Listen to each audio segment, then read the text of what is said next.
Hey, what's up, guys? Andrew here, hanging out with the one and only HipHopGamer. What's up, man? Yeah, you already know what it is, V. What's up? So how you gonna mess the 5 up, son? I was gonna mess it up on purpose. What's going on, man?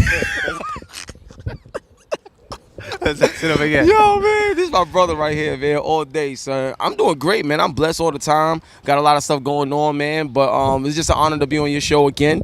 And I forgot the last time I was on, but I think we was in a restaurant talking about some stuff. And let's just say a lot has passed. E3, has passed. There's a lot, to talk about, a lot going on. So I'm here, man. It was good, baby.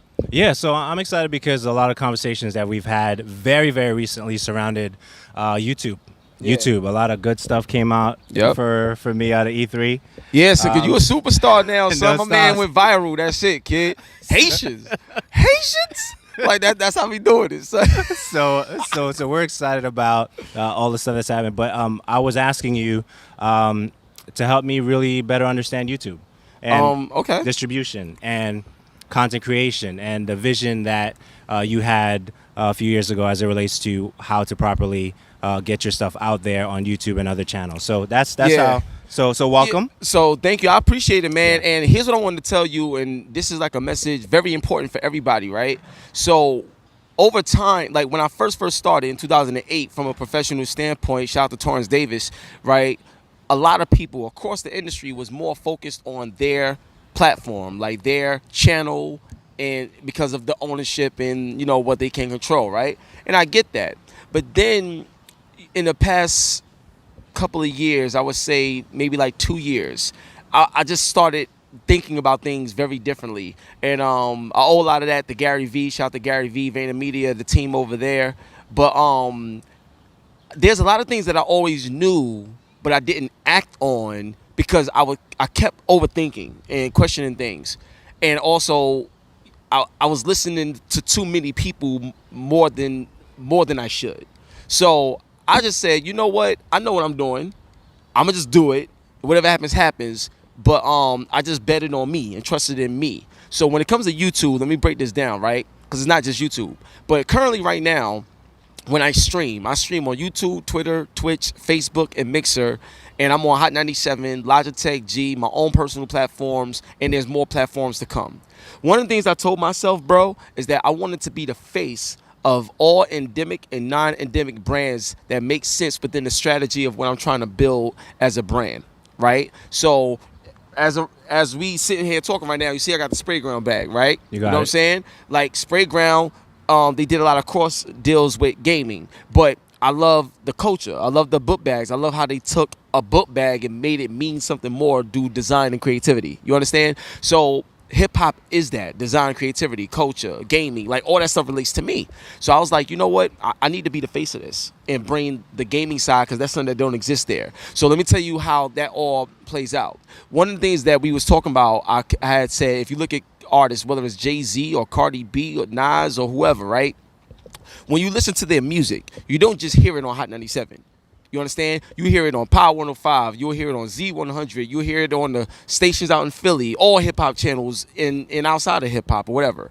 So why is it that whether you're an artist, whether you're even if you have a TV show and stuff like that, whatever, like you want to be able to be seen on all platforms that exist. Right, all the time. All the time. Right. Because that means wherever you go, they can't escape you. You know what I'm saying? And that brings more value to your brand because no matter where you go or whatever it is, you're there. So what I was telling to you is it's not so much of your channel, it's you, your face, your person. See, my value is me. So whether my content is on my YouTube channel or if it's on 100 different YouTube channels, you're still seeing me. So I look at it just like how a record label would look at their artists having their music across the board on every station. Our content should be on every YouTube channel that it possibly could be on. So that means if I can have my content on Complex, I'm gonna do that. If I can have my content on Nickelodeon, I'm gonna do that. It don't matter. A lot of people get caught up with ownership And let me explain something to you. And but it's not a good thing to have. Like, let's say I record a piece of content today that was about 10 minutes. I believe that, even just a grind just to get to that piece of content, whether it was 10 minutes or 50 minutes, we got an opportunity to record that. So now I'm like, okay, it's mine. It's a baby that I didn't put out to the world yet. Mm-hmm. So should I just give it to anybody and be like, hey, if you want to post it on your channel, just feel free to do that? Scale is always more valuable. Gotcha. I'm gonna tell you what I mean by scale being valuable, right? So like I can license my content out where people will pay for it to host it on their channels. That's one way of doing it. But if in a situation like that, those deals have to come to you. I'll give you an example what I mean. If you look at a TV show like The Office is the most watched show on Netflix, right? So because of the value that people already already watched the show, so companies is gonna put in because they know there's a lot of value to the show when people watch it. So if a company comes to you, be like, yo, Uriah, I love your show and I want it exclusively on my channel. That's a different deal. Gotcha. Because you're telling me that you're willing to give me top dollar for my content to go exclusive for a certain amount of time or whatever. You want to do a deal like that? Fine, that makes sense. But until a deal like that comes your way, right. I'm putting my stuff everywhere. Gotcha. I'm going to tell you why that, because doing that will create the reason for someone to come to you. Right. And want to have your show Gotcha. Exclusively. Gotcha. So the point taken. If you look at some of the things that I'm doing right now, right? One of the main things I'm doing is if I'm on Hot 97, Logitech is still being seen. Right.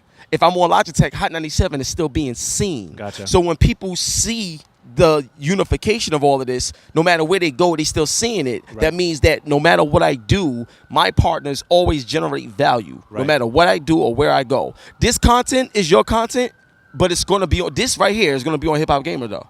I'm gonna take your stuff and I'm gonna put it on my channel too. I appreciate that. You understand what I'm saying? Yeah. And then people that follow me that don't know you will know you now. You understand how that grows value. Yes, sir. So my thing is, I never looked at as this is my content. This is this.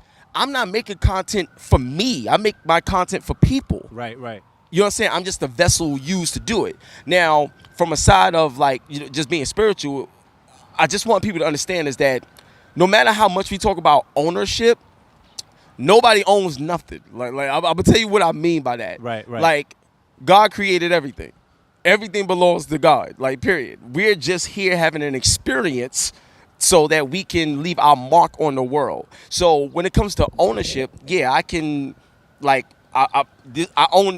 brought this bag. You did. Okay, I brought this bag. I own it. It's mine. Okay, I get that terminology the way we look at it. Right. I get it. It's mine.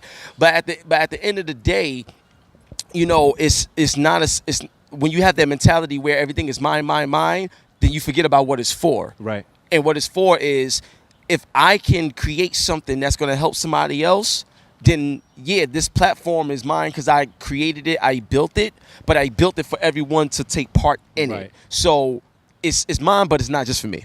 Okay, you talked about scale as we were having a conversation before. Can you elaborate about scale a little bit? Okay, so when it comes to scale is you don't want to put yourself in a box. You know how a lot of times people will be like, let's say you're good at journalism.